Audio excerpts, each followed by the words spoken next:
Hello guys, this is my workflow n8n. In this workflow, you can see that I have a WhatsApp webhook trigger that triggers when someone send me a message and then extract the information of the sender, time, and what is the message. So here you can see that this is my n8n workflow. I will show you now.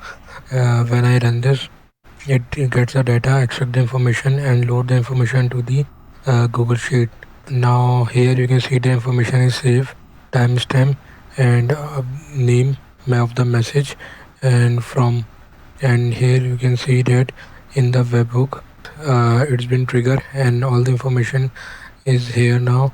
And for the WhatsApp trigger part, I have used Waha WhatsApp and WhatsApp API that you can create your WhatsApp here, and then in if you want to get a message from or use a trigger, you can use that setup in Waha WhatsApp. I'm using Docker to run this. So this is my simple setup of WhatsApp Google Sheets in n8n. Thank you.